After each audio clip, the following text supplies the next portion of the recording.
So the question has been asked in AIPMT 2004. It says that a particle of mass m1 is moving with velocity v1 and another particle of mass m2 is moving with velocity v2. Both of them have the same momentum, but their different kinetic energies are E1 and E2 respectively. If m1 is greater than m2, then we have to find the relation between their energies. Right. So in the question, we are given with two bodies of mass m1 and m2 and the velocities are v1 and v2 respectively. What we're given with is that their momentums are equal. So the momentum of the first body is going to be mass into velocity, so m1 v1, and the momentum of the second body is going to be mass into velocity, that is m2 v2. And since both of their momentums are equal, so m1 v1 is going to be equal to m2 v2. But they have got different kinetic energies, and the kinetic energies are given by E1 for the first body and E2 for the second body.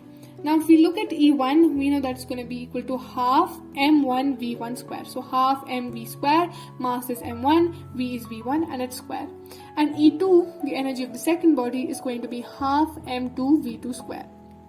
Now, we have to find a relation between their energies. Because their momentums are equal, we don't have to deal with that. We have to talk about the relation between the energies of the body of E1 and E2 if their momentums are same.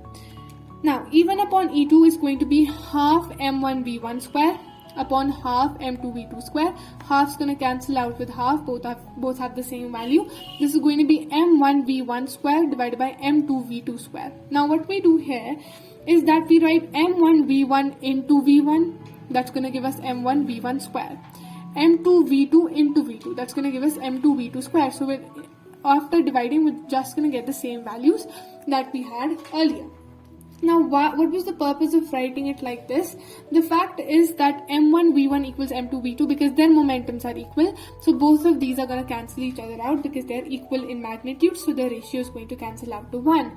What we get here is v1 upon v2. So E1 upon E2 is going to be equal to v1 divided by v2. Now, if we express v1 in terms of v2, we use this very equation.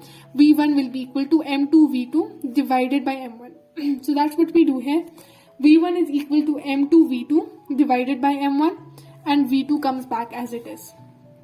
Dividing further, we get m2 v2 divided by m1 divided by v2, we lift it up, reciprocal it and multiply it. We get 1 upon v2. So v2 cancels out with v2 and the ratio of E1 to E2 is m2 upon m1.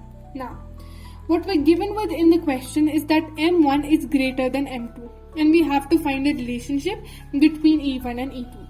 Now, if we look at this very equation, we'll find that E1, energy of body 1, is inversely proportional to M1.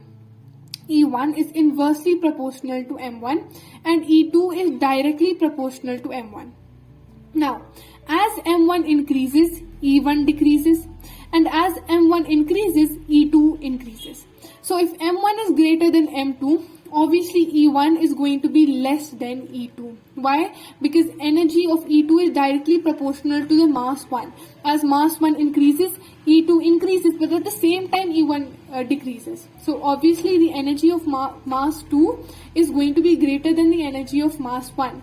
So the E2 is going to be greater than E1, and that is the relation that we established based on the given information.